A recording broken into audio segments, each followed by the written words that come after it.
Saan po yung Roberto's Siopaw? Diretso lang po. Thank you po.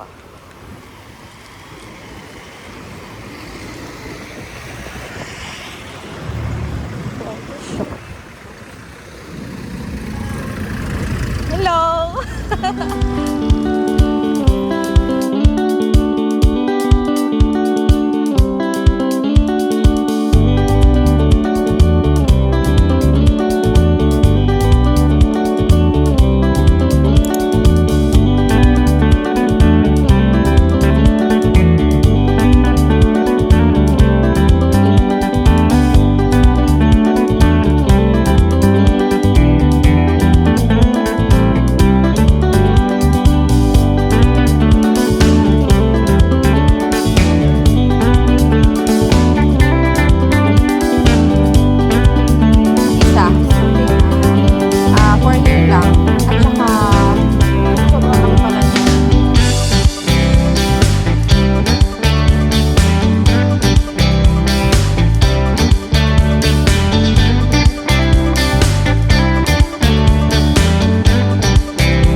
Kuya, baka mga gat yan.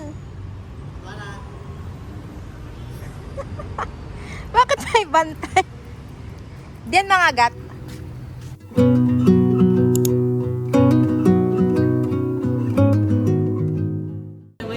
Ang museum na to, nagko-contain po to ng 6 gallery, and nandito po tayo ngayon sa first gallery ng museum na nasa loob ng Philippine Archipelago and the early communities. So in this gallery, it focuses on the geography of the Philippines and how the Filipino cultures deeply connected to a sea and boat building. So something like pre-Spanish era. Okay? It's a two-ship musical instrument po siya, pero yung ship niya po is para po siyang boat from Davao po to. And ito naman ang wooden panolong na very common sa southern part of the Philippines, which is the Mindanao po.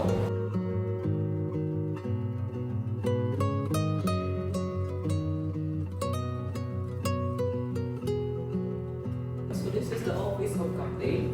Actually, nasa number 7 po tayo ngayon na tinatawag na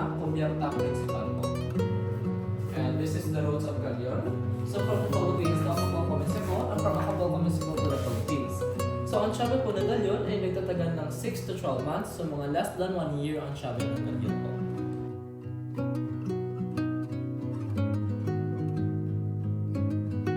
So, yung tragedy po rin, ito po yung about sa Doña Paz tragedy. So, remarkable talaga siya sa history, kasi mas marami pa po yung namatay dito kaysa sa namatay sa Titanic po.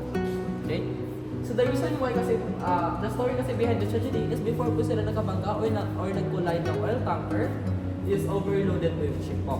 And yung reason yung bakit sobrang dami namatay, kasi even though na makatalon sila from ship na mapoy, hindi pa rin sila makakaligtas kasi pagtalon nila sa tubig, meron kumarat na oil with fire susunod sa kanila.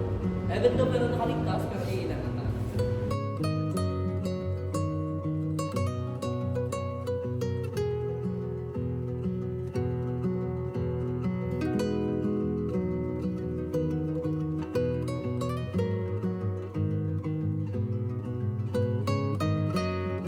Okay.